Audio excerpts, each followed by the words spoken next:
Eu queria dar as boas-vindas a todos a esse painel Sociobiodiversidade e Mudanças Climáticas, mas antes de entrar no tema aqui, eu quero agradecer formalmente a FAPESP por essa organização, por ter nos convidado para estar aqui nesse dia, mas também por todas as outras iniciativas que a FAPESP tem empreendido com relação à Amazônia. Eu acho que André colocou aqui uma questão que é central para nós que trabalhamos na Amazônia. A gente quer participar dessas discussões todas, tá certo? Quer compor junto, e eu acho que a FAPESP, ao montar, por exemplo, esse programa Amazônia Mais 10, que não é mais 10, já aumentou bastante, busca exatamente essa conversa. Vamos conversar. Acho que é extremamente importante a gente se entender para poder encaminhar soluções para que a região precisa de uma maneira geral. Então, eu quero, em meu nome, em nome dos painelistas aqui, agradecer a FAPESP pelo evento e por todas essas outras iniciativas. Esse painel vai discutir a relação entre degradação florestal e perda de biodiversidade. Aliás, uma parte disso acho que a gente já começou aqui a tratar na mesa anterior. Não só nos ecossistemas terrestres, a gente fala sempre da floresta, mas é preciso pensar também nos rios da Amazônia, né? Nos ambientes aquáticos. De que forma isso é afetado pelas mudanças climáticas de uma maneira não só específica do ponto de vista regional, mas também de forma mais ampla no planeta como um todo. Nós vamos tentar apresentar aqui evidências e cenários mais recentes sobre o tema e discutir os caminhos para a proteção da sociobiodiversidade como um mecanismo de contenção desta emergência climática. Nós temos 3 crises em curso hoje. A crise do clima, crise climática, nós temos a crise da biodiversidade, nós temos uma crise social extremamente pronunciada. 2 dessas crises, paradoxalmente, são tratadas de forma independente, inclusive pelas próprias Organização das Nações Unidas. Nós temos a COP, que trata do clima, que vai acontecer agora, e temos a COP da biodiversidade, que acontece em outro lugar. A vez passada aconteceu no Canadá, outra no Egito. E acho que está na hora da gente começar a pensar numa integração disso. Essas 3 crises, elas estão, de certa forma, interconectadas. Eu sou Adalberto Val, sou biólogo, trabalho na Amazônia há 43 anos agora, próximo dos 44 anos. Trabalho com adaptações a mudanças do ambiente, incluindo as mudanças climáticas, e uso os peixes como modelo. Sou professor da pós-graduação do INPA, Biologia de Água Doce e Pesca Interior, Genética, e também da Universidade de Laval, na área da Escola de Biologia. Sou membro da Academia Brasileira de Ciências e da Academia Mundial de Ciências. E eu queria convidar para compor a mesa comigo a Patrícia Pinho. Patrícia é diretora científica adjunta do IPAM. Ela liderou os esforços para produzir a 4ª comunicação sobre mudanças climáticas da Convenção Quadro das Nações Unidas sobre mudanças climáticas, conduziu pesquisas no Stockholm Resilience Center sobre o impacto das dinâmicas do antropoceno em sistemas socioecológicos, como parte do projeto GREAT. Quero convidar também para compor a mesa aqui comigo Eduardo Neves. Eduardo é professor de arqueologia, diretor do Museu de Arqueologia e Etnologia da Universidade de São Paulo, membro do Brasil Lab na University of Princeton. O professor Neves conduziu pesquisas utilizando o LIDAR, um método de sensoramento remoto, que trouxe à luz novas evidências sobre o passado da Amazônia e o papel que os povos indígenas desempenharam em sua conservação. E convidar a Wanda Vitor, uma concertação pela Amazônia, prazerzão te ver de novo por aqui depois do último encontro, liderança indígena, educadora política, ativista pelos direitos dos povos indígenas, teve uma participação extremamente importante recente nas discussões que tivemos nos diálogos amazônicos em Belém. Ela é diretora de comunicação e tecnologias sociais da Fundação Rede e é consultora de cultura indígena no estado do Amazonas. Eu quero ainda acrescentar que a Amazônia, na realidade, é uma história de tectonismos e mudanças do clima. E, portanto, nós temos aí, escondido nessa região, um vasto conjunto de informações ocasionada basicamente por esses dois aspectos específicos da região. E uma diversidade biológica sem paralelos no planeta e que, na realidade, vem convivendo com essas mudanças tectônicas e climáticas ao longo de alguns milhões de anos. A diversidade cultural, ainda que mais recente nesse processo, geologicamente falando, ocupa um lugar extremamente importante de destaque, que foi marginalizado ao longo do tempo. São centenas de grupos indígenas, de grupos ribeirinhos, quilombolas, que interagem de maneira diversa com a região e que vêm, na realidade, empreendendo esforços de formas extremamente diversas também para a conservação da região. Um aspecto importante desse processo evolutivo é que os organismos que vivem na região, por conta dessas pressões que nós tivemos ao longo do tempo, desenvolveram um conjunto de adaptações às mudanças ambientais extremamente importante e, portanto, guardam um conjunto de informações que, no momento atual, dessas crises climáticas e crise da biodiversidade, podem trazer informações extremamente relevantes, contribuindo para a gente poder propor algumas ações na região com vistas à sua conservação. Eu tenho aqui um conjunto de observações e perguntas, e eu vou começar, Patrícia, pedindo para você complementar a sua apresentação, mas também lhe perguntar: há ampla evidência de que a conservação da biodiversidade é um elemento importante para a contenção da crise climática? Mas, se invertermos a lógica causal, quais as consequências que teremos para fins de conservação da Amazônia a partir das mudanças climáticas mais amplas? Vai ser difícil manter a floresta de pé e viva com o ritmo atual de mudanças? Obrigado, Val. Primeiro, também gostaria de agradecer à FAPESP por esse evento e pelo convite de participar nesse painel.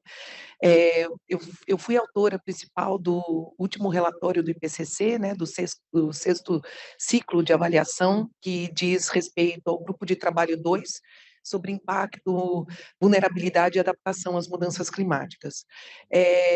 A Amazônia ela é listada a primeira das 5 razões de se preocupar com a mudança climática pelo IPCC. Desde 2014, a gente tem uns Ambers, onde é atualizada. Então, a Amazônia, junto com o Ártico, é altamente susceptível ao aumento das temperaturas globais. Então, obviamente, a redução de emissões é crucial para a sobrevivência dessa floresta, né? Quando a gente pensa no que a Ima já trouxe hoje de manhã, que é parte do que... Então, a gente já tem 20% dessa floresta já foi desmatado, né?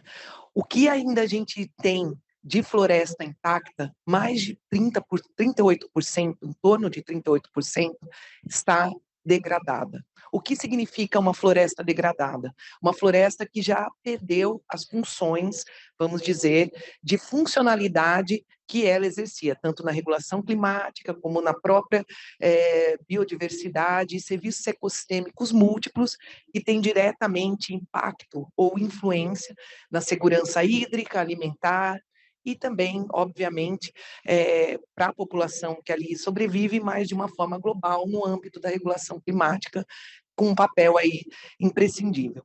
Quando você olha para a dimensão social, a Amazônia, nesses grandes relatórios, ela é muito ainda pouco enfatizada. Então, quando eu digo a parte social, eu também estou falando da parte da sociobiodiversidade, que é o uso e manutenção dessa biodiversidade por esses povos, né? Quando você me pergunta essas duas crises, né? Então, uma evidência muito grande de estudos recentes que a gente está trabalhando é que hoje, na Amazônia, estamos falando só da Amazônia brasileira, mais de 10 milhões de pessoas têm sido impactados pelos 4 eventos extremos nos últimos 14 anos. Quando eu digo eventos extremos, são de inundação, seca, deslizamento de terra e episódios de fogo.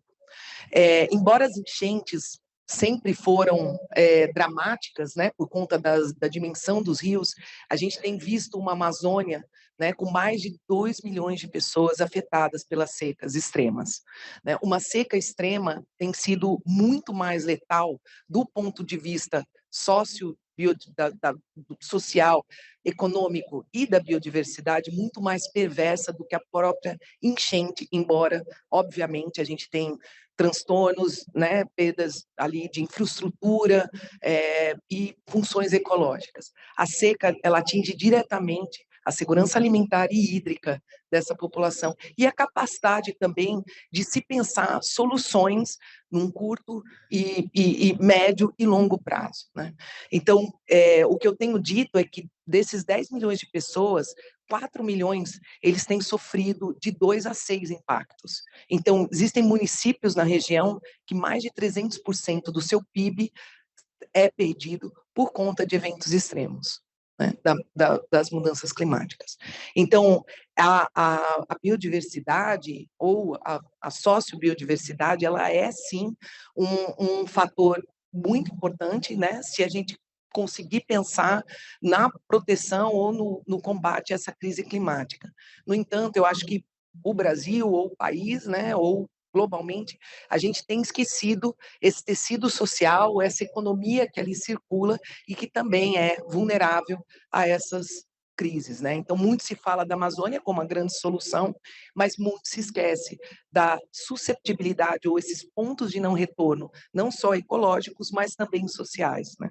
Então, eu acho que uma das evidências é essa, né? A alta susceptibilidade e vulnerabilidade e os riscos, né, crescentes. Quando a gente está falando, obviamente, o Brasil tem uma lição de casa, né, em proteger ou evitar que essa floresta seja desmatada, ou evitar que a gente continue tendo degradação, e tem uma parte também que é uma solução, que é uma ação global, né, dos países em reduzirem as suas emissões de gases de efeito estufa para poder aí ter uma chance para a gente até mesmo pensar e alavancar essa bioeconomia que tem sido tratada aí como uma grande solução de se manter a floresta, manter os povos de uma maneira vibrante, né?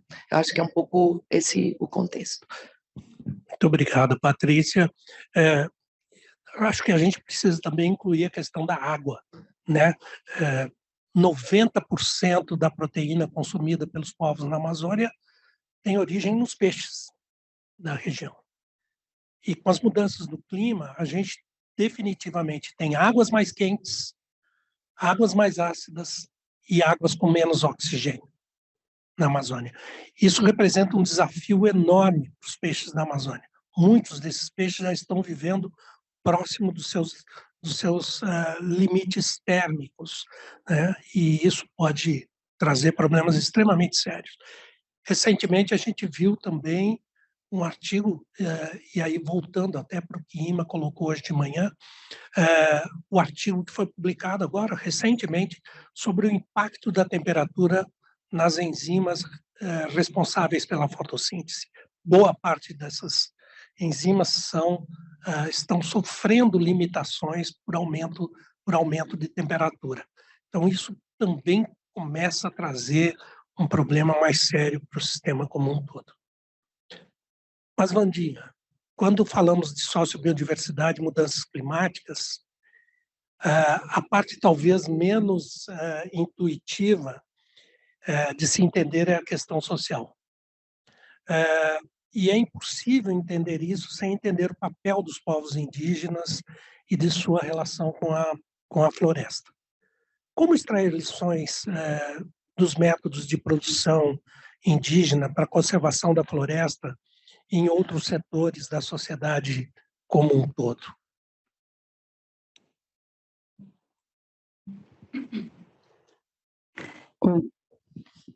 Eu posso ficar em pé? Claro. Porque eu sou baixinha, né? Então. Haridekwe, Koemamekwe, Neraivanda, Vitoto, Enho Amazônia, Enho Alto Solimões. Eu estou falando boa tarde para todos e todas. Eu me chamo Wanda, pertenço ao povo Witoto, do estado do Amazonas e do Alto Rio Solimões. Sou da aldeia Colônia e estou muito grata de poder estar aqui. Também agradeço à FAPESP pelo convite, de poder trazer a voz dessa mulher e dos povos indígenas também nesse espaço, né? Saúdo aqui André Vanilla e minha parenta, que fazem parte desse diálogo aqui, para a gente pensar nessa questão da sociobiodiversidade, né? É uma palavra nova para a gente. E eu quero iniciar a minha fala falando de algo muito importante que o meu povo tem refletido. Meu povo está há 2 anos na Tríplice Fronteira, né? Os Witotos estão ali no Peru, na Colômbia, e no Brasil tem uma população de 178 famílias, Witoto. E nessa Tríplice Fronteira, o meu povo está há 2 anos criando um plano salvaguarda, um plano de vida, né? O meu povo é um dos povos que foi extremamente impactado pela exploração da borracha no período de 1930, que quase dizimou os Witoto nessa região e que trouxe esse povo para o Brasil, né? Poucas mulheres vieram para o Brasil nesse período de fuga. Então, nessa região, hoje, pensando há 2 anos, uma estratégia de como continuar existindo. E o meu povo tem dito uma coisa, assim, que me faz pensar. Eu estou em 2 lugares hoje, né? Dentro do território, fazendo escuta dos meus mais velhos, e nesses espaços aqui, ouvindo pesquisadores, cientistas, buscando compreender essa linguagem da ciência e trazendo a linguagem do meu povo e levando também essa linguagem da ciência para o meu povo, para como que a gente dialoga e compreende esses conflitos globais que nós estamos inseridos, né? E o meu povo fala o seguinte, dentro desse plano salvaguarda, ele fala que a gente precisa fazer um retorno. O retorno para o meu povo é voltar para a roça. Os avós falam, nós precisamos voltar para a roça. A roça para o meu povo é um lugar sagrado. É o lugar onde as mulheres compartilham conhecimento, produzem alimento, e o meu povo fala que quando se tem território, se tem roça. E se tem roça, tem palavra de vida, tem abundância nesse território. A roça ela está relacionada com a abundância de alimento, com a abundância de conhecimento, com a abundância da palavra de vida, porque quando se alimenta da roça, se alimenta o espírito de meus avós. E são as mulheres que manejam a roça, são as mulheres que cuidam da roça, são as mulheres que plantam, são as mulheres que colhem e alimentam o território. Para a gente pensar essa questão socio-biodiversa, eu gosto de pensar a partir desse lugar da roça, a partir desse território, que para a gente ainda é um grande desafio ser garantido no nosso país. Ainda é uma luta muito grande para os povos indígenas a garantia do seu território. E esses territórios, cientificamente, vocês que estão nessas pesquisas, né, trazendo esses dados importantes dizendo que os territórios indígenas são fundamentais para esse enfrentamento às mudanças climáticas, porque dentro desses territórios ainda se tem a maior diversidade de floresta preservada, tem a maior porcentagem de floresta viva. E floresta de pé é um outro conceito que a gente precisa mudar também. Porque o que não está de pé, o que é? As florestas que não estão de pé, o que é? Né? Porque a gente tem vários tipos de floresta que também a gente está deixando de lado, porque um ecossistema, só a Amazônia, só a floresta amazônica por si só, ela não dá conta desse equilíbrio planetário. Nós temos vários tipos de floresta que estão sendo degradadas, nós temos os rios sendo degradados, então não é só a floresta que precisa ser cuidada, ser pautada. Existe um ecossistema que está em colapso em todos os sentidos. No Brasil, o Cerrado, a Caatinga, a Mata Atlântica, os Pampas estão em total colapso. E se a gente não olha para esses outros ecossistemas, a gente não consegue manter a Amazônia viva, porque são conexões que estão conectadas intrinsecamente, assim como nossos corpos indígenas estão conectados com esses ecossistemas. Nós não estamos desassociados em nenhuma parte da natureza. E aí, quando a gente vem para um espaço desse, eu gosto de pensar, Val, uma aproximação do nosso reconhecimento enquanto humanidade, de nos reconhecermos primeiro como natureza. Porque a gente não se reconhece enquanto natureza. E quando a gente não se reconhece enquanto natureza, a gente não tem capacidade nenhuma de olhar para esses elementos sagrados e cuidar, e proteger, não desmatar, não escavar para mineração. Então, essa relação que nós temos tão distante de nos reconhecermos enquanto natureza, o meu povo fala, precisamos voltar para a roça. Nós precisamos fazer o caminho da roça, porque é lá que se ensina valores dessa relação, de cuidado, de semear, de plantar. Vocês sabem que a Amazônia ela foi plantada originalmente pelos povos indígenas. Esta Amazônia ela foi semeada e continua sendo semeada há milhares de anos e continua por nossas gerações. Só que por conta desses impactos nos nossos territórios, a gente também tem saído dos nossos territórios. Os nossos territórios têm violência.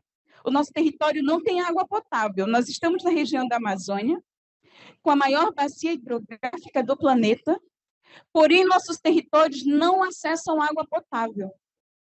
E dentro dessa questão de vazante e enchente dos rios, na vazante, o nosso povo fica, de fato, sem acesso à água.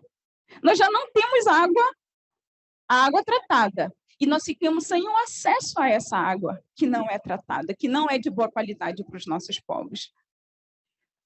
Saiu ontem, na minha vinda para cá, o estado do Amazonas está se preparando para a maior vazante da sua história. Nós já tivemos secas extremas no estado do Amazonas.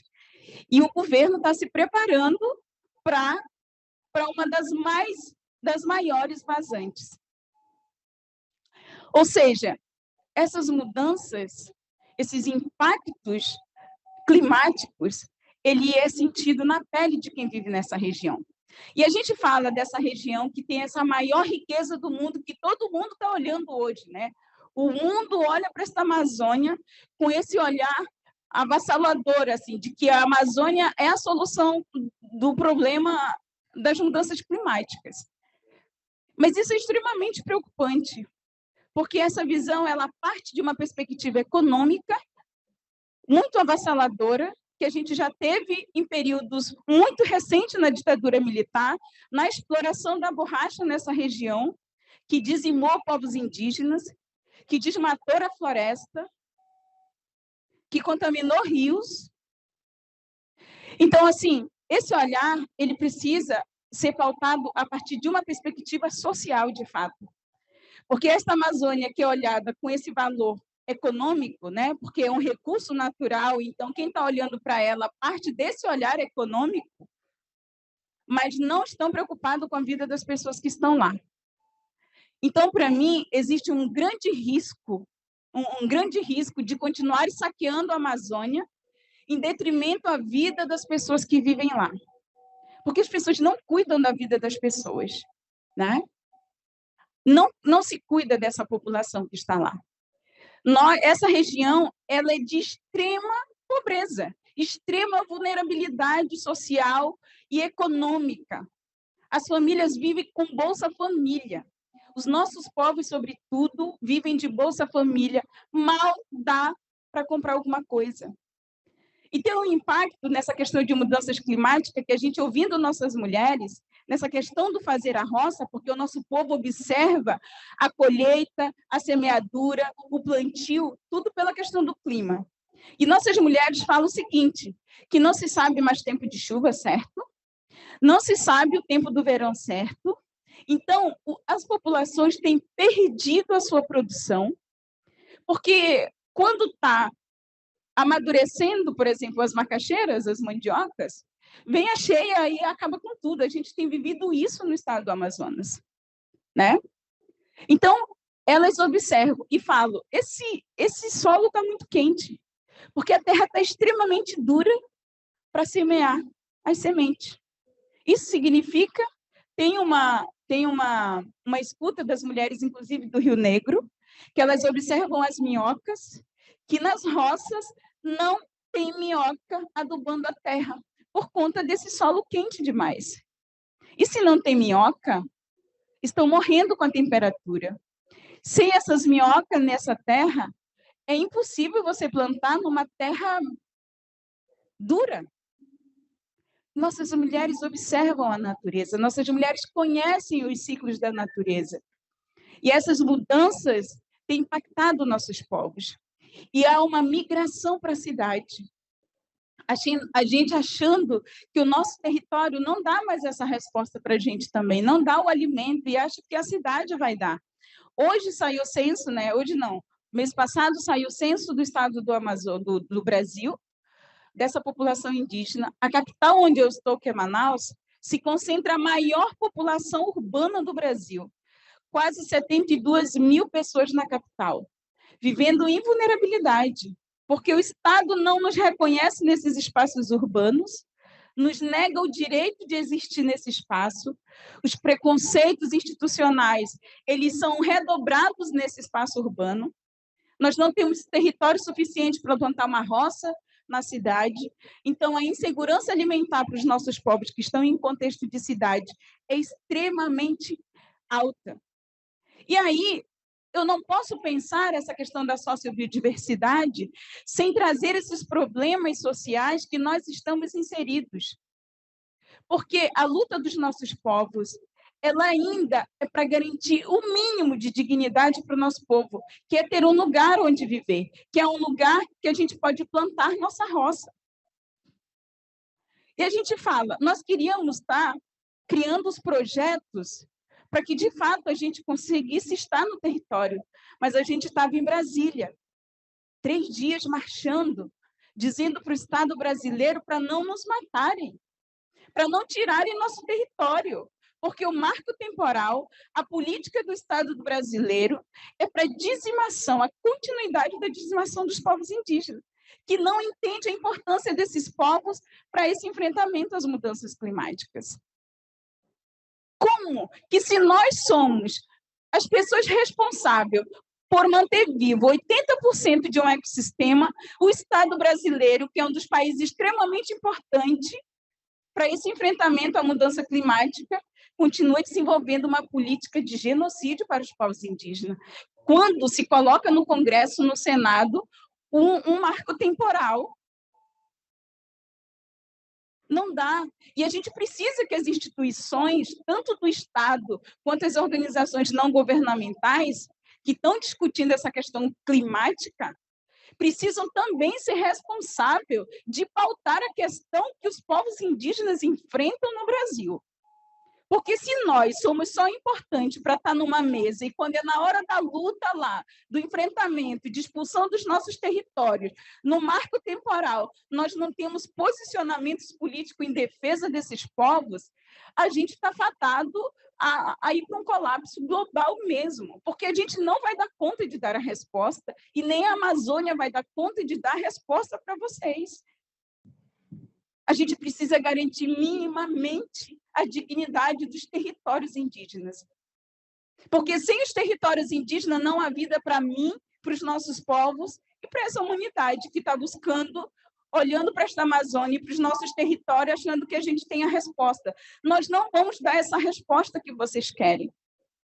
São 5 séculos que os nossos povos têm sofrido, têm morrido pela defesa desse pedaço de terra. Nós temos 13%.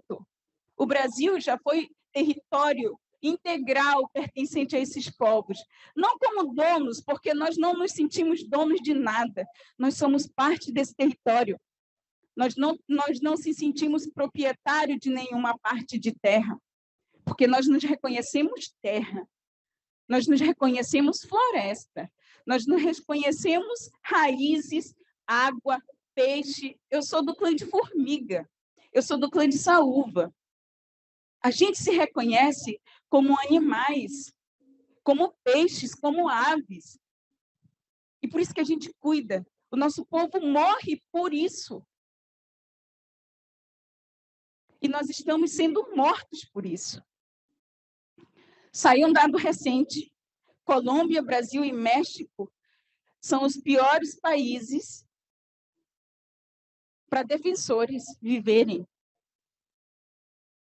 O Brasil é o segundo que mais mata defensores.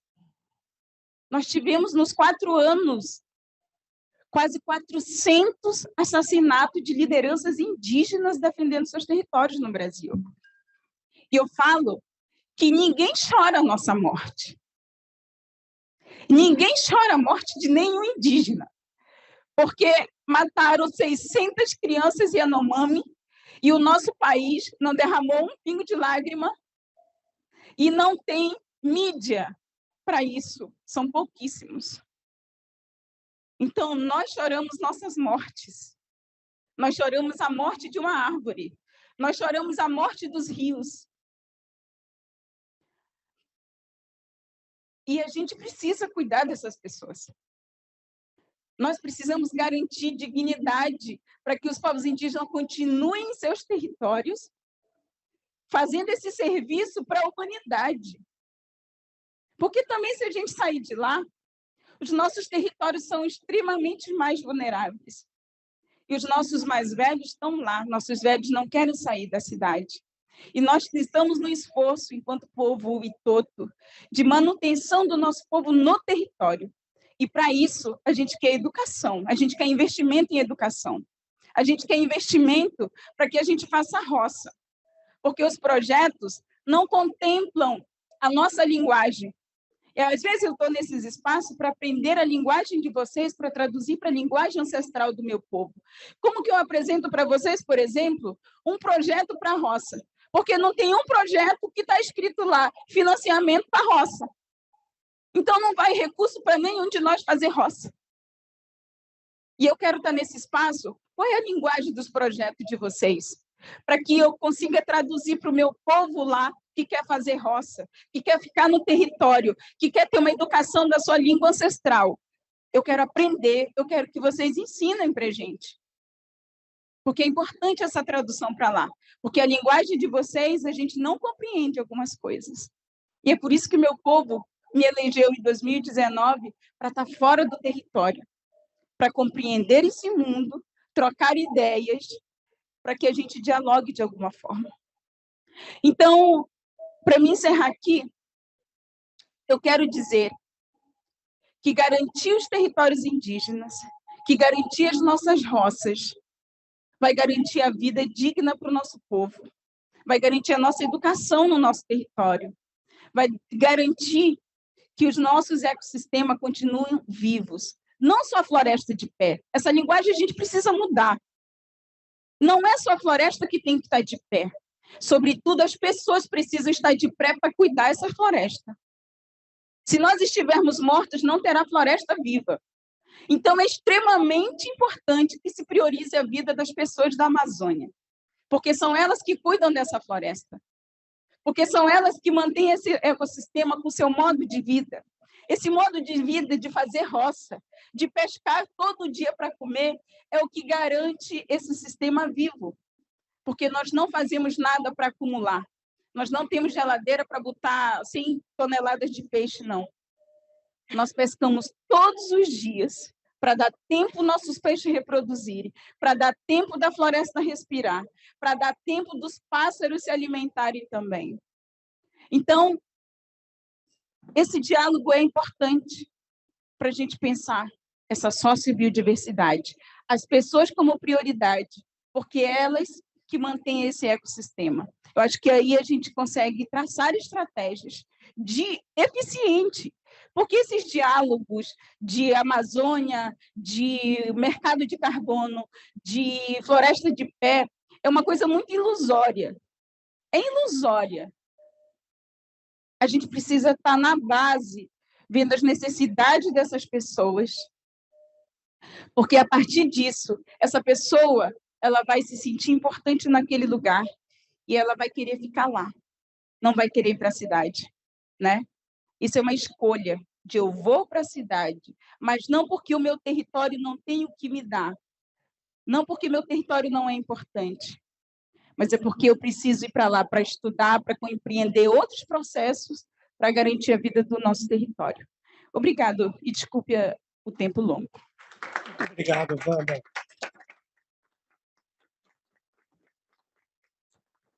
Obrigado, Wanda. Suas colocações tocam profundamente as pessoas. Você mencionou de outra forma aquilo que você já tinha nos blindado em Belém. É preciso sempre lembrar que a Amazônia não é um vazio demográfico. A Amazônia é um conjunto de pessoas que está vivendo lá há muito tempo.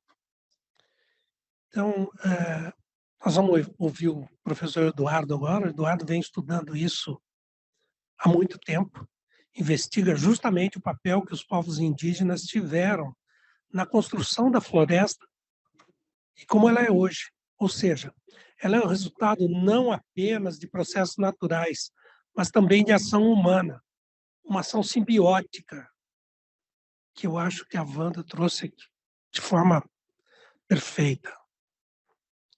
E, como eu disse, não destrutiva. Na realidade, é um processo de longo prazo de conservação, de melhorias, inclusive.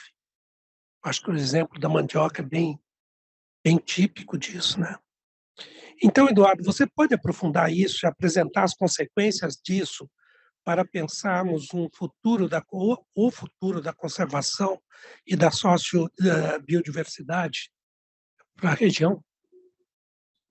Bom, boa tarde, muito obrigado.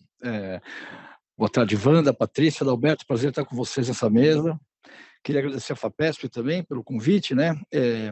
Eu tenho trabalhado na Amazônia desde 99 com auxílios da FAPESP, são 47 auxílios, e esses auxílios me permitiram, apesar de ser um sudestino, né? E eu peço licença aqui a você, Wanda, a Raquel e o André, para falar um pouco sobre história indígena a partir da perspectiva da arqueologia, né?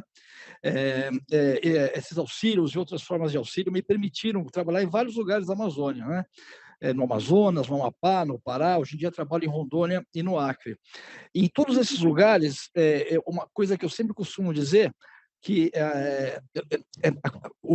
não é difícil achar sítio arqueológico na Amazônia. Sítio arqueológico é lugar, evidência da presença indígena no passado. Eu nunca trabalhei em nenhum lugar da Amazônia, inclusive lugares que hoje em dia são considerados remotos, no meio da floresta, onde eu não tivesse encontrado caco de pote, de cerâmica e terra preta também.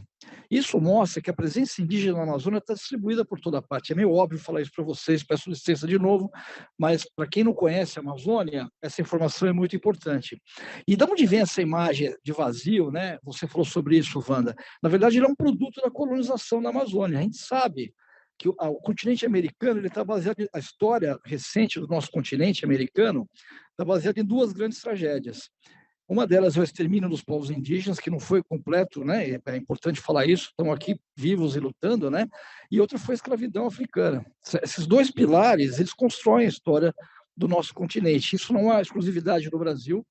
mas cada país ou cada lugar da América sofreu isso de maneira diferente. A gente calcula, baseado em dados arqueológicos, que talvez 90% das populações dos povos originários tenham perecido nos primeiros séculos da colonização. E o que acontece, por exemplo, no caso da Amazônia?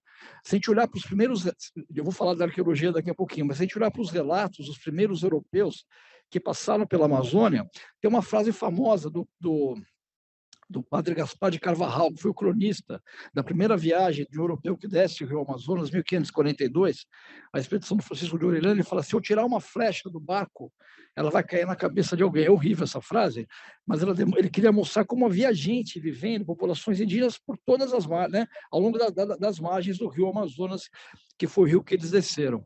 Quando a gente olha, isso é uma coisa que a gente está entendendo melhor agora, né? Quando é que a presença portuguesa ela se consolida na Amazônia militar? No século XVII. Pedro Teixeira fez aquela viagem famosa, subiu o rio Amazonas e desceu depois, né? No 1641, na década de 30, eu acho, do século XVII. Ele ainda fala de um monte de indígenas vivendo na Amazônia também. Quando os primeiros cientistas europeus, no século XVIII já, vão viajar pela Amazônia, Humboldt, né, Condamine, Spix e Martius depois, o panorama que eles trazem da Amazônia é de uma Amazônia que está esvaziada. E o que acontece? Nesses 2 séculos, a gente tem o quê? As doenças que foram trazidas pelos europeus, a escravidão indígena, que é muito forte, a gente vê essa documentação histórica para a região do Rio Negro, tiveram um impacto muito grande sobre a demografia das populações originárias. E esses primeiros cientistas europeus, do século XVIII e XIX, quando eles vão descrever a Amazônia, eles falam: olha, é uma região que nunca teve muita gente, ela sempre foi desocupada, mas, na verdade, essa imagem refletia muito mais os 200 anos anteriores de colonização do que propriamente o que a arqueologia mostra para nós. O que a arqueologia mostra para nós é que a Amazônia foi densamente ocupada antes da colonização. Os cálculos que a gente tem hoje em dia para a região, para a grande Amazônia, são entre 8 e 10 milhões de indígenas que viviam na região amazônica, né, que incluía também a região do Alto Rio Orinoco, ali, né, não só no Brasil, né, toda a região da Grande Amazônia. E mais do que isso, o que a arqueologia fala para nós? Vou repetir o que a Wanda falou com muita eloquência aqui, né? É que não dá para separar a história da Amazônia, a história dos últimos 10, 12 mil anos da Amazônia, da história dos povos indígenas. A Amazônia é o que ela é hoje por causa da ação sofisticada de criação das paisagens que foi exercida pelos povos indígenas. E uma coisa interessante, quando a gente fala em diversidade, o André mencionou aqui, né, as famílias de línguas faladas lá no Alto Rio Negro, né? Tucano, Baniwa e os grupos que falam as línguas Macu, né? Uma coisa que deixava esses primeiros viajantes europeus embasbacados, por exemplo, o Spix e o Martius, que viajaram, subiram o rio Japurá também, o Caquetá, subiram o rio Solimões, no início do século XIX, era a diversidade de línguas indígenas faladas na Amazônia. Eles não conseguiam entender. Eles viajavam de um lugar para outro, as línguas eram línguas totalmente diferentes. E nós sabemos que, de fato, a diversidade linguística da Amazônia tem sido das maiores do planeta, né? São mais de 300 línguas que sobreviveram hoje em dia, né? 50 famílias, muitas línguas isoladas, né? Isso é uma coisa que a gente vê muito no Alto Rio Negro, mas a gente vê no Alto Xingu, no Alto Solimões, por toda a parte, em Rondônia, no Guaporé, onde eu trabalho hoje em dia, a diversidade linguística é muito grande. E, normalmente, a diversidade linguística, quando ela aparece em qualquer lugar do planeta, ela é resultado de um processo passivo. As pessoas vivem isoladas em arquipélagos, em lugares que têm desertos, né, cadeias de montanhas. Esse isolamento geográfico vai levando à emergência dessa diversidade linguística. Mas a Amazônia, a gente não tem esse isolamento, né? É uma grande região, uma grande massa de terra, sem nenhuma grande barreira física, o que me leva a pensar que a diversidade linguística e cultural da Amazônia é o resultado de um processo ativo de valorização da diferença e da diversidade, que é uma lição importante que a gente tem que aprender com os povos indígenas. A diversidade, a gente fala muito da biodiversidade na Amazônia, mas a gente tem que entender, na minha opinião, como arqueólogo, né, não indígena, paulista, né? Mas eu acho que a gente tem que dizer que essa diversidade cultural, ela foi construída com um processo ativo, como algo que foi valorizado e que resulta desse imbricamento, dessa história imbricada entre os povos indígenas e a natureza. Eu queria dar um exemplo, talvez, para tentar, para ilustrar melhor isso, que é um tópico com o qual eu trabalho há muito tempo, que são as terras pretas, também conhecidas como terras pretas de índio lá na Amazônia, né? Que são solos super férteis, super produtivos e muito estáveis. Isso quer dizer o quê? Elas não perdem a fertilidade, as terras pretas. É uma questão fundamental para a agricultura tropical, né? Porque normalmente no contexto tropical a gente tem que colocar um monte de fertilizante e depois com a lixiviação, rapidamente aqueles nutrientes são lavados. E as terras pretas têm valores super altos de nutrientes e elas não perdem esses nutrientes ao longo dos séculos, né? As terras pretas mais antigas que a gente conhece estão em Rondônia, elas têm 5.000 anos de antiguidade. É um trabalho que a FAPESP financia até. A gente tem trabalhado nesse tipo de contexto. Mas o que acontece? Até os anos 90, havia um debate se as terras pretas eram naturais ou se os indígenas tinham formado elas. E foi uma colega da gente, da IMA e minha, do Museu Guild, a Dirce Kelly, que foi a pessoa que demonstrou que as terras pretas foram formadas pelos povos indígenas, né? E aí isso foi uma loucura naquela época, isso faz mais ou menos uns 20 anos. Pô, a terra, vamos agora um monte de agrônomos, colegas, amigos agrônomos, né, biólogos. Não, a gente vamos recriar a terra preta agora numa escala industrial, porque isso vai resolver o problema da agricultura tropical. E aí a gente tem um monte de projeto, muita grana que entrou para tentar refazer a terra preta, a tal da terra preta nova, né? Então, ponte tica de galinha lá em Paragominas, né? Serragem, joga um monte de coisa, e vamos lá, né? Em 3 anos a gente vai recriar a terra preta de novo. E, na verdade, ninguém conseguiu refazer isso. A terra preta não, né, foi muito dinheiro investido. E o que a gente percebe pela arqueologia? Por que não conseguiu? Quer dizer, não sei se a arqueologia responde essa pergunta, mas a minha intuição como arqueólogo, né, é que a terra preta se formou. Uma coisa que eu percebi escavando esses sítios com terra preta, lá perto de Manaus, é que muitos desses lugares eram lugares de habitação. Não eram locais de roça, de cultivo. A terra preta se formava no quintal da casa, que é muito comum no interior. O cara joga folha lá atrás, né? E faz, às vezes, uma cova, vai queimando aquele fogo com a baixa temperatura. E esse processo, ao longo do tempo, vai formando esse tipo de solo. É uma lógica de dar. Você falou sobre isso, né, com muito brilho, eu vou, né, reproduzir um pouco o que você falou agora. Mas é uma relação que não coloca a natureza como algo que é uma coisa externa, né, que está lá para ser modificada e recriada de acordo com as necessidades, né, no caso dos seres humanos que vêm de fora, né? Quando a gente pensa a terra preta a partir dessa lógica utilitarista, a gente não vai conseguir reconstruir, porque é uma forma de conhecimento, que essa forma de conhecimento que é milenar, que não separa, né, os seres humanos da natureza. Então, eu acho assim, pensando no nosso debate anterior, né, eu acho super interessante, quando a gente pensa em bioeconomia, por exemplo, isso é muito importante, mas eu desconfio que qualquer tipo de lógica que venha para a Amazônia, qualquer tipo de projeto com essa lógica de que a Amazônia está a serviço de alguma coisa e que a gente vai utilizar uma ciência que não foi forjada a partir dos contextos amazônicos, ela não vai funcionar. Ela vai acabar, vai entrar muita grana no começo, vai gerar, né, uma renda no curto prazo, mas no longo prazo ela está fadada a não funcionar. Por quê? Porque ela está baseada numa maneira de estar no mundo que é totalmente diferente do que a gente conhece, do que a gente aprende, olhando, né, para essa história profunda da arqueologia e também escutando os povos indígenas falando sobre essa relação hoje em dia. Então, acho que a gente tem que repensar. É muito importante. Está todo mundo pensando na Amazônia agora, isso é super importante, mas é fundamental a gente aprender com os erros que a gente cometeu no passado. Porque se a gente continuar reproduzindo esses erros, vai ser mais um esforço do que a gente vai ver acontecer, que não vai dar em nada e pode gerar ainda mais destruição e problemas para todo mundo. Muito, muito interessante, Eduardo.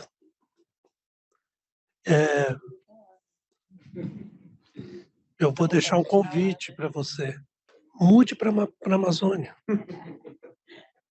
Aí tu evita o contraste que o Chiquito fez para nós aí, ó, tá vendo? Dos sulistas. Vem para a Amazônia. Está na hora de você mudar para a Amazônia. Eu queria complementar essa fala do Eduardo, voltando lá para 1750. Nesse período, desde a divisão do mundo pela linha de Tordesilhas, o que acabou acontecendo na Amazônia brasileira, é que os portugueses começaram a olhar para o outro lado da linha de Tordesilhas como um vazio demográfico. E aí, para comprometer a presença deles desse outro lado, na realidade, eles adotaram uma prática que até hoje permanece na região. É batizar os lugares que eles fundavam com nomes de lugares portugueses. Então, por isso que a gente tem, é um absurdo, por isso que a gente tem Santarém, Óbidos, Barcelos e assim sucessivamente. Uma técnica que foi completamente diferente do que foi usado do lado do Atlântico. O lado do Atlântico foi São Paulo, era o nome do santo do dia. São José dos Campos, São Sebastião do Rio de Janeiro, Bahia de Todos os Santos, e assim sucessivamente. Como Portugal e Espanha não tinham dinheiro para guerrear, eles chamaram um brasileiro, Alexandre de Gusmão, para escrever um tratado que a gente não aprende na escola, chamado Tratado de Madrid. Em 1750, as duas coroas, portuguesa e espanhola, assinaram o Tratado de Madrid. Nesse Tratado de Madrid, tem uma figura jurídica que vale até hoje, chamada ut possidetis. Possui de direito quem possui de fato. Então, os portugueses ficaram com aquele lado do território brasileiro, com exceção do Acre. O Acre foi incorporado mais tarde por outras coisas. E a Espanha ficou na Ásia com o lado que eles invadiram dos portugueses. Mas o que lembra essa história toda é um pouco do que vocês estão colocando. Quer dizer, era um vazio e aí a gente inventa uma história para poder ocupar aquela história toda. Não era um vazio, nunca foi um vazio. O problema da linha era um problema das coroas, mas não era um problema da região. Então, acho que essa é uma questão que vem já de muito tempo, né, Eduardo? Eu vou avançar um pouquinho agora, fazer mais uma rodada e vou começar lá com o Eduardo mesmo, para a gente fazer na linha inversa agora. Eduardo, na realidade, quais são as consequências para a formulação de políticas públicas para a Amazônia que podem ser extraídas das evidências mais recentes da arqueologia brasileira e internacional? Vou começar, interessante, você mencionou Alexandre de Gusmão, porque essa terra preta mais antiga, que tem mais de 5.000 anos, está num lugar chamado Teutônio, é Cachoeira do Teutônio, que você deve conhecer, obviamente, né? Infelizmente, ela foi destruída pela construção da hidrelétrica de Santo Antônio, mas Teutônio era Teutônio de Gusmão, que era irmão do Alexandre de Gusmão, que foi enviado. Tem um lugar ali, eu trabalho num lugar em Rondônia hoje, perto do Forte Príncipe da Beira, que é a maior construção colonial portuguesa, né? E está, assim, entre aspas, está no meio do nada, né? Ali às margens do rio Guaporé. Mas essa disputa geopolítica entre Portugal e Espanha, no século XVIII, estava pegando fogo ali naquela região. Tanto que o Alexandre de Gusmão mandou seu irmão, Teutônio de Gusmão, que foi viver ali nessa região do Alto Madeira no século XVIII também. Então, essa presença geopolítica portuguesa, de fato, ela é muito forte, né? Sobre a questão da Amazônia, então, o que eu acho, assim, Adalberto, o que a arqueologia mostra para nós? Uma coisa interessante que eu acho que existe hoje na arqueologia da Amazônia, a gente teve muita sorte, eu acho, por algumas razões, apesar de, né, de a gente ter um cenário muito complicado, assim. Qual que foi a nossa sorte? Teve no início dos anos 2000, houve políticas públicas no Brasil de ação afirmativa, que foram muito importantes, e também programas do Ministério da Educação que criaram novas universidades ou departamentos pelo Brasil. Então, a gente tem hoje em dia na Amazônia, por exemplo, programas de formação em arqueologia, da UFOPA, em Santarém, que é um programa maravilhoso, a UEA, que foi um dos criadores desse curso de arqueologia da UEA, da Universidade do Estado do Amazonas, que estava lá em São Gabriel, agora acho que está vindo para Manaus. Ele foi criado em Iranduba, depois ele foi para Manacapuru, São Gabriel, agora está vindo para Manaus. A Unir, em Rondônia, tem um programa de graduação em arqueologia também. A UFOP acabou de criar um programa de pós-graduação, mestrado em arqueologia. Federal do Pará tem o seu programa também de pós-graduação e graduação. Então, houve um momento muito importante de expansão do ensino superior que permitiu que, pela primeira vez, instituições amazônicas passassem a ensinar cursos de formação em arqueologia. No nosso caso, em São Paulo, uma das razões pelas quais eu continuo em São Paulo, a FAPESP, na mesma época, a gente consolidou a pós-graduação lá no museu onde eu trabalho, no Museu de Arqueologia e Etnologia, e vários desses professores e professoras hoje que estão dando aula na Amazônia, estudaram em São Paulo, tiveram bolsas da FAPESP para fazer os seus projetos de pós-graduação, e hoje em dia acabaram povoando. Isso gera uma certa reação, porque dizem que é um monte de paulista, né, indo morar na Amazônia para trabalhar com arqueologia, mas foi uma conjunção interessante que foi muito positiva. Isso criou uma rede de colaboração que é muito interessante entre arqueólogos e arqueólogos. O fato de a gente ter estudantes indígenas nos programas da Amazônia força a que a arqueologia saia um pouco da sua zona de conforto, né? E, na verdade, a gente tem hoje estudantes, nós temos hoje doutorandos indígenas, né, alunos e alunas indígenas estão fazendo doutorado em arqueologia, se formando em universidades brasileiras também. E o que está emergindo dessa conversa toda? Para responder essa sua pergunta, essa rede de colaboração, que tem sido muito ativa e muito interessante. Hoje está se encerrando, por exemplo, o nosso Congresso Regional de Arqueologia da região norte do Brasil, em Macapá. Macapá organizou, eu recebi as fotos, um evento que é um evento super bacana, vem gente da Amazônia inteira, né? Então a gente tem uma arqueologia amazônica consolidada na Amazônia, realizada por instituições, cada vez mais por instituições amazônicas. E o que emerge disso tudo? Uma coisa meio óbvia, né? Eu vou repetir, a Wanda já falou, vou falar de novo, é que não dá para separar, se a gente quiser proteger a Amazônia, não dá para separar a dimensão da presença das populações tradicionais, povos indígenas, também ribeirinhos, quilombolas, quer dizer, a Amazônia que a gente conhece hoje em dia foi formada pelos povos da floresta, né? A gente fala dos rios voadores, isso é super importante, mas quem irriga, né? Quem forma, esse papel, né, de regulação do meio ambiente que a Amazônia tem, é essa atividade intelectual, né, fundamental realizada pelos povos da floresta. O que a gente tem feito, essa rede de arqueólogas e arqueólogos da Amazônia? Esses últimos anos foram muito difíceis para nós no Brasil, né? E a gente começou a ficar meio desesperado, assim, o que a gente pode fazer? Porque uma coisa que a gente percebe é que a arqueologia na Amazônia não é só sobre o passado, mas, de certo modo, é sobre o presente e o futuro também. E a gente tem um projeto novo agora, chamado Amazônia Revelada, que é fazer o quê?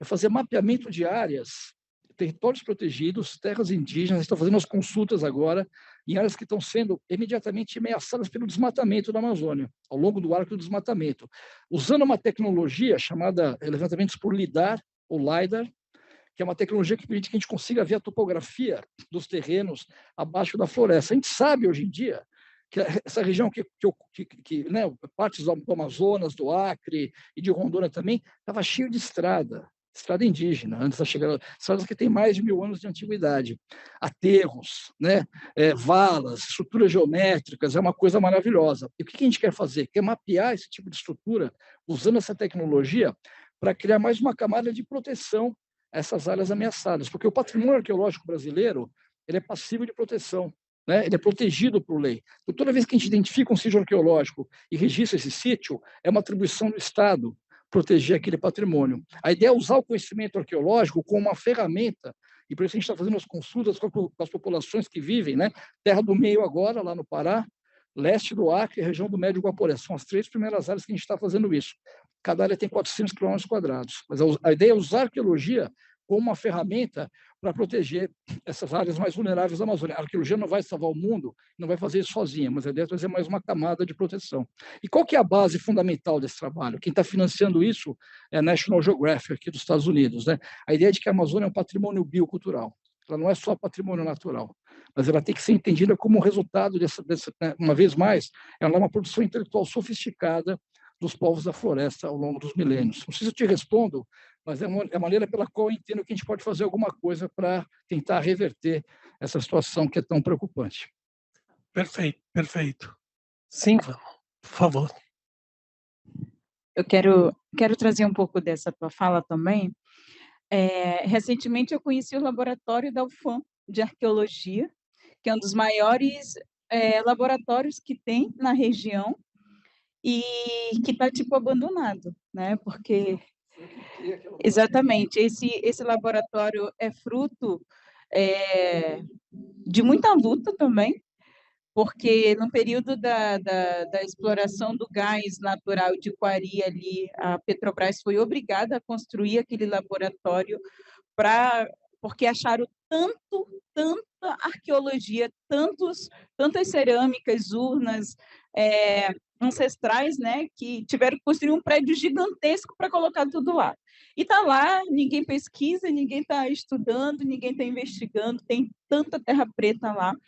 E eu penso assim, como a questão pensar política pública a partir da arqueologia, né? A gente estava conversando com o Bruno, o professor Bruno, que tomava conta lá, agora está em Brasília, como que a arqueologia, para nós, enquanto povos indígenas, né, ela se soma a essa luta pela proteção do território, né, para a garantia desses territórios, por exemplo. Então, eu acho que a arqueologia ela é uma ferramenta muito poderosa, está nas instituições, por exemplo, né, um profissional de arqueologia, por exemplo, no IFAM, nessas instituições, na FUNAI, na própria CESAI, dentro desses espaços, compondo uma equipe, né, multidisciplinar, para trazer esses dados. E, sobretudo, porque a arqueologia é algo do presente, de fato, né? que traz a história desses povos, que traz a memória, que traz... porque é isso, tipo assim, diante dessa negação da nossa presença, da nossa história, de nós estarmos vivos, isso são evidências dos nossos povos, né, que aqui viviam e vivem até hoje. Ali a capital de Manaus, se você escavar cada pedaço ali, brota uma cerâmica, né? Então, isso é uma reafirmação da presença desses povos nas cidades e na floresta, às margens do rio. Acho que tem um papel político muito importante a arqueologia para os nossos povos, né? Eu queria contribuir nisso, assim, de pensar a arqueologia nesses espaços institucionais, né? Importante. Muito obrigado, Wanda. Perfeito, acho que complementa bem aí. Patrícia, seguindo nessa linha de discussão sobre biodiversidade e mudanças climáticas, o que podemos esperar do impacto disso nas desigualdades sociais causadas pelos ataques?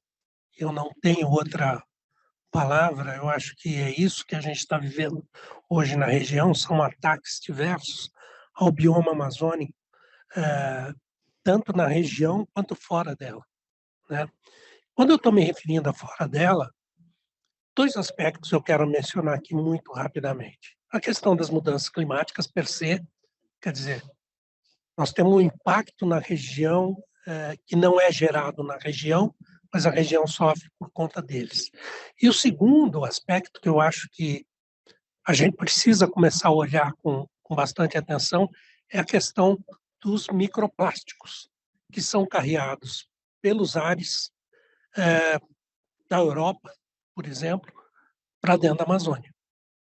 A gente vem, bate lá nos Andes e depois precipita na Amazônia uma quantidade muito significativa desses plásticos. E depois chega no Atlântico e sobe para as regiões mais ao norte. Então, eu queria te ouvir um pouco sobre esses aspectos. Obrigado, Val. Eu me sinto até, depois dessas 2 exposições incríveis, Eduardo e Wanda, eu acho que uma das grandes resultados, eu acho que é, né, de novo, voltando ao próprio IPCC, ao relatório trazendo essa dimensão mais humana, a gente está falando dos pontos de inflexão sociais, que é justamente uma forma de complementar essa discussão sobre o tipping point da Amazônia no âmbito ecológico, né? Então, muito se fala quando que a floresta vai, né, perder essa função que a gente já tem falado, mas pouco se fala do ponto de inflexão social, que é o que a Wanda tem trazido aqui, a migração desses povos ou a erosão desse território, ela leva a uma erosão cultural, né? Então, acho que não dá para a gente falar de perda de território ou perda de biodiversidade sem falar na perda, né, de vida, de cultura, né? Então, nesse âmbito, a gente tem falado da herança cultural, né, da Amazônia. Ela é uma herança viva, embora a arqueologia ela tenha mostrado aí o papel dos povos indígenas em proteger o território, em modificar as paisagens, enriquecer ou aumentar essa biodiversidade, a gente tem muito pouco tratado, e tanto nacionalmente como internacionalmente, o aspecto cultural, como uma herança cultural, até nos fóruns de discussão da ONU, né? Então, a Amazônia, ela é esse né, essa herança cultural viva que a gente tem hoje nas nossas mãos, a fim de, né, que tem um poder de proteger, né? Uma das discussões que você traz, Val, que é dentro desse contexto, a gente tem muito falado de perdas e danos, né? Então, na COP, ano passado, uma dos grandes resultados, né, porque foi muito frustrante, mas um dos resultados foi a elaboração ou fazer esse fundo de perdas e danos, onde os países que historicamente mais têm se beneficiado desse desenvolvimento da emissão de gases de efeito estufa, os danos mais perversos têm se materializado no sul global e exatamente na Amazônia, né? Então a gente está falando dos territórios indígenas e dessa biodiversidade como uma grande solução para o enfrentamento da crise climática, e né? Um estudo recente a gente acabou de lançar no território do Xingu, por exemplo, quando comparado com áreas externas, ele é 5 graus mais fresco do que o entorno da área do parque do Xingu, né? Então, isso é um papel que a gente está demonstrando porque parece óbvio, né? Para quem mora lá, parece óbvio para quem passa, mas ele está sendo, né? Esses territórios estão sendo ameaçados por essa PL do marco temporal, né? Então foi um estudo que a gente demonstrou para poder justamente embasar o quanto de carbono, o quanto de regulação climática e bem-estar humano a gente tem por esses territórios. Por outro lado, a gente tem perdas e danos muito mais expressivos nessa população do que em outras regiões do próprio país. E, no entanto, então, esse fundo de perdas e danos, eu vou amarrar, né, é uma responsabilidade desses países em colaborar com a redução de riscos, que a gente sabe que existem limites de adaptação, né? Então, os limites de adaptação, quando a gente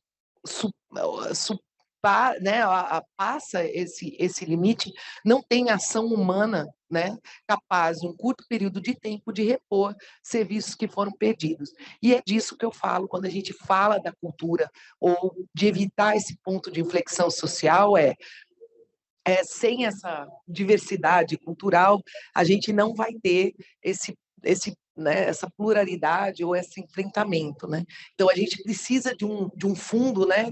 Quando a gente fala de ações de perdas e danos para a Amazônia, sobretudo para os povos indígenas e para a população tradicional que ali vive e que hoje é a menos responsável, tanto historicamente, pelo desmatamento, pelo processo perverso do desenvolvimento que ali chegou e que tem se tornado, né, uma crise, obviamente, né, menos responsável pela crise climática, mas tem se tornado e se materializado como uma crise humanitária na região, né?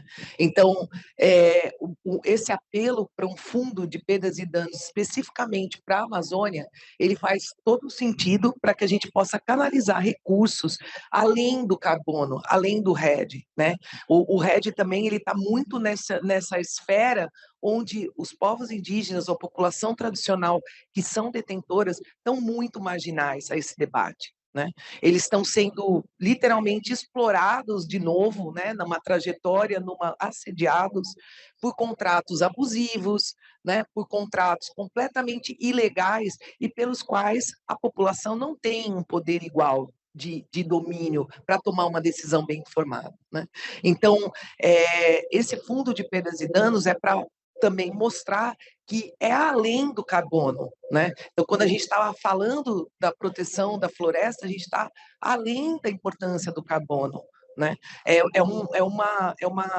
uma diferença entre exatamente a vida, né, que pulsa e que mantém essa região, né, e o processo degradatório que a gente tem observado impactando. Então, isso é uma das evidências que a gente tem trazido aí para poder conter um pouco e articular com que esse fundo ele seja genuinamente utilizado nesses territórios, né, para evitar que essa população saia dali, porque ela sai para procurar assistência médica que não existe no território, território. Então, a gente não falou da poluição, né, que as queimadas, a seca têm afetado diretamente, né, a saúde dessa população, né, e quando a gente fala dessa população, eu não estou falando só da população indígena, da população tradicional, e, sobretudo, as pessoas idosas, mulheres e crianças, né? Então, acho que a gente tem que trazer a atenção internacional para a situação de um lugar que tem sido apontado, né? E não é de hoje, né? Como o grande pilar de salvação ali, de estratégias globais que não querem alterar o seu sistema, né? Obviamente, né? Então, a gente continua girando uma economia, né? A gente continua apelando para o mercado para resolver a crise climática, para resolver a crise da biodiversidade e para tentar, né, resolver essa crise humanitária. Só que a gente está vendo que essa trajetória, como disse hoje, né, a Thelma, né, a gente tem alguns cenários futuros, né, e é esse cenário futuro que a gente tem visto aí, tentando reverter, né, um limite duro de adaptação, onde a gente não vai ter condições ali de manter uma floresta vibrante, de manter uma população ali autônoma, digna dentro do seu território, e prestando esse papel, né, que é global, é um pouco nesse sentido. Isso, eu queria dizer o seguinte, infelizmente, eu acho que a gente tem tratado essas questões todas de forma separada, quando, na realidade, e aí, Wanda, vou te provocar, eu acho que a gente deveria tratar isso de forma integrada, né? Então, como integrar essa questão das mudanças climáticas, da conservação ambiental, com redução das desigualdades sociais? Oi. Bom, eu penso que eu não tenho muita resposta assim nesse sentido, porque para a gente só fica os ônus, né? Quando se fala em fundo, por exemplo, a Amazônia tem um fundo trilionário, mas não chega para essas pessoas. Existe um vale muito grande assim, nesse sentido, porque para os territórios, para essa população, não acessa esses recursos. Quando fala de perdas e danos, nós estamos há 5 séculos de perdas. Há 5 séculos de perdas. Perda de território, perda nas nossas línguas. Muitos povos foram forçados a perder suas línguas. E nós estamos em retomada das nossas línguas, da nossa identidade, do nosso pertencimento, do nosso próprio reconhecimento. Como que repara isso? Quem que repara isso? O governo brasileiro, que não garante nem escola para os nossos territórios? Eu não sei qual é o caminho nesse sentido, porque para a gente, de fato, tem sido um grande desafio isso, né? Os esforços que são feitos no nosso território partem das mulheres, das nossas lideranças, sem nenhum recurso. Eu estou num território dentro de Manaus, que é o Parque das Tribos. É o primeiro bairro reconhecido como um bairro indígena ali na periferia de Manaus. Tem 10 anos o Parque das Tribos. Passamos a pandemia inteira sem água potável, sem atendimento médico, porque o Estado falava: vocês são indígenas, vai buscar a FUNAI. E a FUNAI: vocês não estão na aldeia, ninguém vai atender vocês não, então morra. Então, assim, nós estamos com os ônus há milhares de anos, há 5 séculos. Não há reparação histórica por aquilo que tiraram de nós. Não há reparação nisso. Mas como que a gente pensa estratégias daqui para frente? Além do território, o nosso povo reivindica uma coisa que é muito essencial, que foi extremamente importante para o meu povo, que é a questão da educação. A educação, para mim, ela nos permite nos reconhecermos, sobretudo como povos originários. A educação, ela faz a gente se entender importante no território. Quando a gente se entende importante no território, também, a gente não quer sair do território. A gente vai querer que a educação esteja lá, que a saúde esteja lá, que a água potável esteja lá, que a roça esteja lá.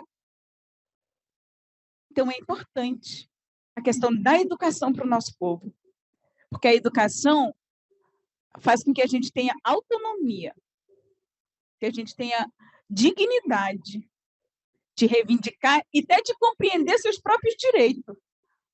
Porque a gente entende, a partir da educação, dessa educação ocidental, porque a gente tem uma educação ancestral que nos leva para um outro lugar. Mas essa educação ocidental, ela é importante para o nosso povo, para a gente entender o Estado, para a gente entender nossos direitos, para a gente reivindicar que esse Estado cumpra o seu papel. Então, para mim, é extremamente importante, porque não adianta vocês levarem um projeto, por exemplo, de mercado de carbono, como nossos territórios, muitos estão sendo assediados. É diferente de você chegar numa comunidade, num território, e dialogar e construir um projeto de mercado de carbono. O que tem acontecido são assédios aos nossos territórios, às nossas lideranças, que geram conflito, não geram soluções. Tem gerado conflito nos nossos territórios. Porque quando não se tem boa ideia, você pega uma pessoa para negociar. Agora, quando você quer desenvolver uma comunidade autônoma, dar dignidade para aquele território, para aquelas pessoas, você dialoga coletivamente com o nosso povo. Então, isso é muito importante. Então, dentro dessa perspectiva, a gente pensa exatamente que projetos sejam direcionados, que, de fato, se crie um fundo para essas populações, porque enquanto direcionar o fundo para a Amazônia, essa população indígena, quilombola, ribeirinha, não acessa. Porque quem acessa o Fundo Amazônia é quem destrói a Amazônia hoje. Quem acessa o Fundo Amazônia são pessoas que passaram a vida inteira degradando a floresta e hoje estão aí com discurso de desenvolvimento sustentável, acessando esses recursos para reflorestar, para não sei o quê, e a gente que está com a floresta viva, a gente não recebe nada por isso. Então, precisa mudar, e vocês que entendem esse negócio têm que ajudar a gente a mudar esse negócio aí, porque eu não consigo fazer isso. Então, peço a ajuda de vocês aí para ajudar o André, que é o nosso grande mestre, para a gente aprender a reverter esse negócio, porque do jeito que está, a gente não consegue avançar, não. Muito bom. Tá vendo, Márcio? Uma bala de prata não tem jeito. Nós precisamos de muitas balas de prata. Olha só, eu vou ver se alguém quer fazer alguma observação aqui antes da gente fazer a rodada final aqui. Alguém quer algum comentário, alguma pergunta a um dos painelistas? Alguma observação? Pacheco? Não, eu vou, depois vocês me pediram para fazer um fechamento. É mais fácil fazer um fechamento, porque ele responde, não tem que ficar. Perfeito, é uma boa saída. Saída. Cá, gente. Muito bom. Muito bem. Então, olha só, antes de passar a palavra para vocês fazerem as considerações finais, falando um pouco sobre essa questão da visibilidade para a pauta da sociobiodiversidade, eu queria fazer talvez 3 ou 4 comentários gerais aqui. Primeiro que, definitivamente, eu acho que para a gente avançar com relação a esta questão que nós estamos colocando da sociobiodiversidade, das mudanças climáticas, nós precisamos avançar definitivamente, Wanda, com a capacitação de pessoal, em todos os níveis. E eu iria um pouquinho além. Eu acho que eu não estou falando aqui só da universidade, do mestrado, do doutorado, do pós-doutorado, mas eu estou falando da capacitação geral mesmo. As pessoas precisam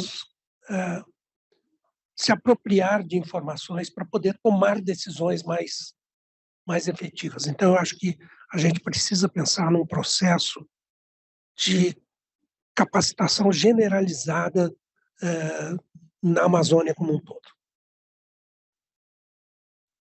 Eu tenho insistido demais na região que a gente não pode pensar em investimento na região a taxas históricas. A Amazônia sempre recebeu 3% dos investimentos nacionais em ciência e tecnologia.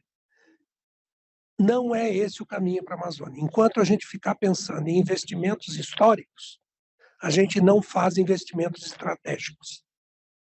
A gente precisa pensar em investimentos estratégicos na região e colocar essa região na agenda nacional e não sempre olhando para a Amazônia como aquela região distante, fora das pautas.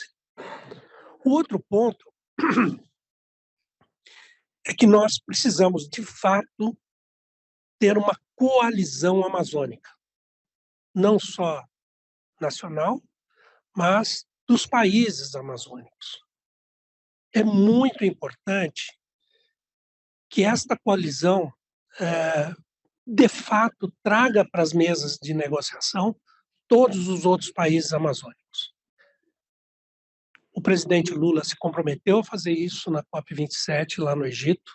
Tivemos uma primeira reunião aqui. Eu acho que aquela reunião que nós tivemos em Belém, ela ficou meio dispersa com aquele mundaréu de coisas que a gente colocou lá, mas eu acho que a gente precisa retomar isso e conversar profundamente sobre esta coalizão. E no âmbito desta coalizão, eu penso que a gente precisa discutir governança do espaço amazônico, governança em todos os elos sociais que a gente tem na região, que são desafiadores. Eu dizia agora há pouco, Márcio, que a gente precisa de muitas balas de prata, mas se a gente não tiver uma governança forte na região, a gente vai atirar para tudo quanto é lado e não vai conseguir resolver os principais problemas da região. Acho que esta coalizão é extremamente importante. E, por fim, eu queria também mencionar que a gente vem falando exaustivamente sobre segurança alimentar na região, mas a segurança alimentar vai muito além. Eu diria que a gente precisa começar a pensar fortemente em soberania alimentar na região. Acho que isso é uma questão que afeta profundamente a região, porque o impacto das mudanças climáticas sobre a região estão sendo muito efetivos, principalmente na disponibilidade de proteína de origem animal, que é o peixe. Tá? Muitos peixes hoje já estão vivendo, como eu disse, próximo dos seus limites térmicos, superiores. Eu vou dar um exemplo. Os caraciformes, que são os peixes de escama, que são utilizados na parte da Amazônia, do Amazonas, diferente do Pará, que trabalha mais com os peixes de couro, filhote, por exemplo, lá, nós trabalhamos com tambaqui na Amazônia. Esses peixes de escama têm uma temperatura máxima que eles conseguem sobreviver da ordem de 33, 34 graus Celsius. A média das máximas do Rio Negro, hoje, já é 34 graus Celsius. Então, isso tem um impacto extremamente importante nas populações de peixe, que é a origem da proteína para a alimentação humana. Então, acho que eu queria, antes de passar a palavra na ordem daqui para lá dessa vez, lembrar desses 4 pontos. Então, Patrícia, suas considerações finais, considerando, então, como a gente pode dar visibilidade para essa pauta da sociobiodiversidade.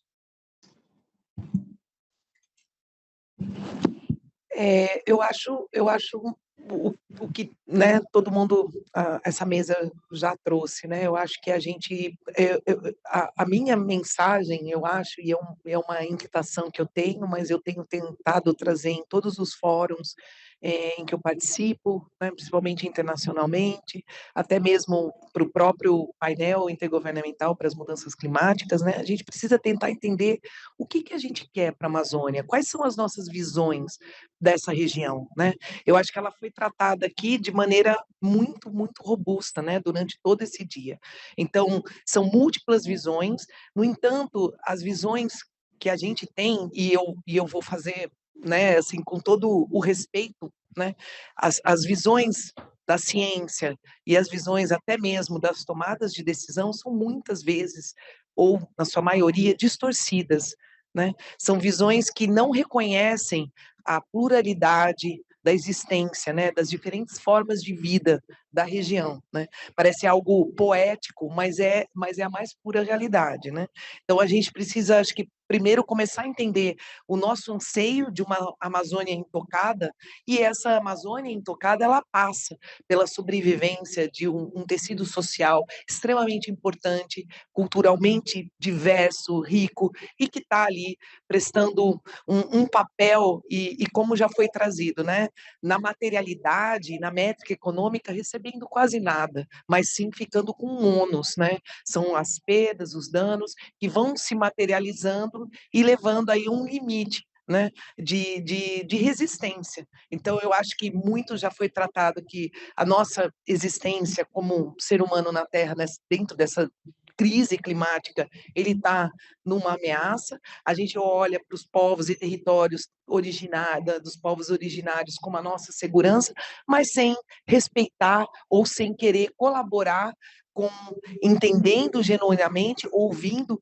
dialogando e trabalhando junto em cooperação, né? Então eu acho que a minha mensagem a gente, né, eu acho que a proteção da Amazônia, a proteção dessa biodiversidade, ela tem que se dar, né, e ser para essa população, para esses povos, né? E aí de dentro para fora, e não como a gente tem feito historicamente, né, de fora para dentro. Um pouquinho isso. Eu passo para experts. Bom, eu vou só me despedir de vocês. Na verdade, agradecer a oportunidade de estarmos aqui e pelos esforços que muitas pessoas têm feito no sentido de buscar olhar e escutar. Mas essa escuta ela precisa ser genuína e real e não romântica, né? Eu acho que esse olhar de escuta para a gente ainda é romântico, e o olhar sobre a Amazônia ainda está no romance. A Amazônia, ela é cruel. A vida de quem vive lá é uma vida muito difícil, não é uma coisa romântica, não. É muito duro para quem vive naquela região. Ela tem sua beleza, ela tem essa biodiversidade, ela tem a imensidão da floresta, ela tem a maior animais presente, peixe, a maior diversidade, tem tudo isso. Mas a vida das pessoas de lá é muito difícil, porque as políticas pensadas para lá não contemplam esses povos. Nem chega política pública para lá, chega muita politicagem dos nossos territórios, é diferente. Mas política pública não chega para a gente para garantir minimamente a dignidade desses povos. Então, eu acho que as instituições, as pessoas que têm o poder econômico, o Estado, né, precisa fazer uma aliança de fato para pensar políticas públicas. Eu estou aqui enquanto Concertação da Amazônia também, né, que é uma rede que tem mais de 600 organizações, não sei se vocês já ouviram falar, que está representações do Estado, de várias empresas do Brasil, ONGs, organizações da sociedade civil, buscando estratégias de como que o que tu tens, o que tu faz, pode diminuir essas injustiças sociais impostas sobre a vida das pessoas nessa Amazônia. Então, eu penso que é uma rede muito importante, porque ali tem gente que diverge, tem gente da mineração, tem gente do agro, tem gente da educação, tem gente da área de saúde, tem o governo fazendo essa escuta. Porque eu não me iludo de que nada disso vai acabar, que não vai ter desmatamento zero, que não vai ter nada disso. Eu não me iludo com isso. Mas eu também busco que esses impactos sejam diminuídos para essa população. Eu quero que chegue direitos fundamentais para essas populações, como saúde, como educação, como a garantia desse território, como água tratada. Quem pode fazer isso? Se não são esses esforços dessas organizações, do governo, somar forças e pensar em estratégia. A gente precisa de estratégias, e estratégias coletivas, fazendo a escuta desses povos. Porque o nosso povo, se vocês forem escutar, vocês vão se surpreender com o que o nosso povo quer. O nosso povo não quer ficar rico, o nosso povo não quer o dinheiro de vocês. O nosso povo quer ficar no território. O meu povo quer fazer roça, gente. Meu povo quer uma escola no território para falar língua, para ter uma estrutura para receber as crianças. O que o nosso povo quer para manter essa floresta de pé é muito pouco. É muito pouco. Então, a gente tem que se aliar nesse sentido de fazer a escuta. O que vocês querem? E vocês que têm a ferramenta que pode garantir isso também para a gente, porque a gente está inserido num sistema que a gente precisa de recurso. Eu quero que chegue recurso para o meu povo fazer roça e ficar lá no território. A questão de, por exemplo, uma coisa eu estava ouvindo o Nego Bispo, e ele faz uma reflexão muito importante. A gente tem um sistema de produção ancestral. E aí as academias vão lá nos nossos territórios, aprendem nossos conhecimentos, e quando chega lá na universidade, ele muda de nome. E aí ele vem vender para a gente o conhecimento que a gente maneja há milhares de anos. Por exemplo, hoje se financia agrofloresta, sistemas agroflorestais. E as nossas roças? Porque a universidade mudou de nome, esse negócio aí que vocês estão chamando de agrofloresta. O nosso povo fala de roça. Para onde que está indo esse dinheiro? É para quem desmata agora que está botando seus projetos agrofloresta. E para a gente, não. Então, isso é importante. Eu falo, eu estou aprendendo essa linguagem de vocês para transformar lá para a linguagem do meu povo. Isso é importante. Então, essas relações para a gente pensar estratégia, sentar na mesa, a gente quer estar nos espaços de tomada de decisão também. Isso é importante. Porque a gente, nessas mesas aqui, não pode tomar decisão nenhuma. Aqui, nossa conversa fica no coração. A gente precisa botar na lei. A gente quer estar lá no Congresso. A gente quer eleger mulheres indígenas na Amazônia, para deputado, para governador, para vereador, para poder a gente mudar uma estrutura que nos marginaliza dos direitos fundamentais. E a gente entende, se a gente não estiver lá hoje, isso não vai mudar. A gente vai ficar aqui, martelando até... Eu não quero martelar mais 500 anos, não. Eu estou com uma geração de sobrinhos que hoje, com 5 anos, eles sabem quem eles são enquanto um ser Witoto. Eu levei 27 anos para entender quem eu era enquanto uma mulher Witoto, porque a educação, para mim, chegou nessa idade. Eu fui a primeira pessoa da minha família a ir para a universidade, a primeira mulher a ir para a universidade. E sou eu que estou fazendo essa luta para que os meus avós, meus velhos, meus jovens, as crianças, saibam quem elas são, saibam o que o território representa, saibam o que o rio representa para a gente, o que representa ele ser uma formiga brava, porque nós somos do clã de Saúva.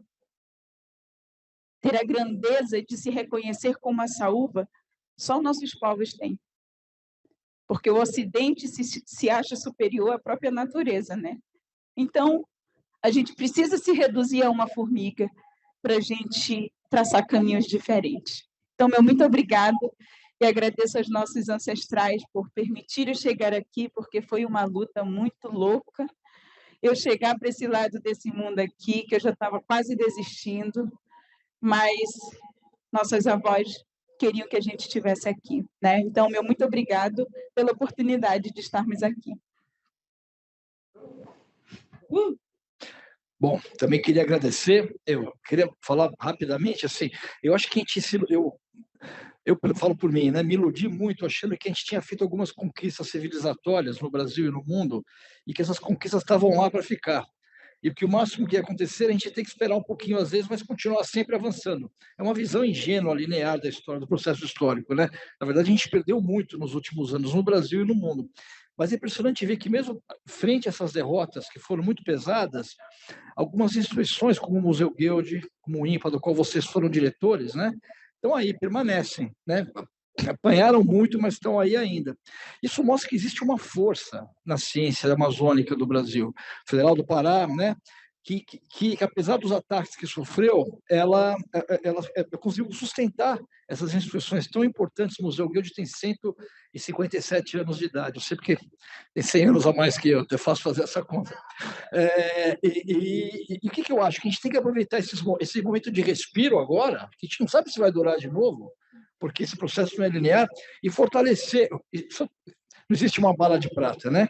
Mas dentro do meu quintalzinho, do meu maneira de olhar para o mundo, fortalecer de novo, investir no fortalecimento das instituições de ensino e pesquisa amazônicas, mas no Brasil também. Então, é contratar gente de novo, repovoar essas universidades e instituições, fortalecer, criar uma massa crítica, hoje em dia muito melhor equipados, eu acho, porque a gente tem as políticas de ação afirmativa que nos permitem, né, incorporar os nossos colegas que também estão na academia, né, indígenas, ribeirinhos, quer dizer, eu acho que esse novo processo de repopulação ele pode ser muito mais rico e mais diverso. E não achar que nada está garantido, né, gente? Eu aprendi isso na minha vida nos últimos anos. Nada, a gente tem que se fortalecer, esperar a próxima tempestade e, quem sabe, mais fortes, mais unidos. Se alguma coisa foi boa de tudo que aconteceu no Brasil nos últimos anos, foi para recriar redes que não existiam, para reforçar redes que estavam meio amorfas e meio soltas nos últimos tempos, né? Incorporar esse aprendizado, fortalecer as instituições públicas de ensino e pesquisa dentro e fora da Amazônia, para estar fortes para quando a próxima borrasca vier de novo a gente conseguir atravessar, né? Porque acho que todo mundo virou gato escaldado, né? Sabe que não vai ser moleza nunca na vida. É isso. Muito obrigado também pelo convite. Muito bom, muito bom. Bom, eu quero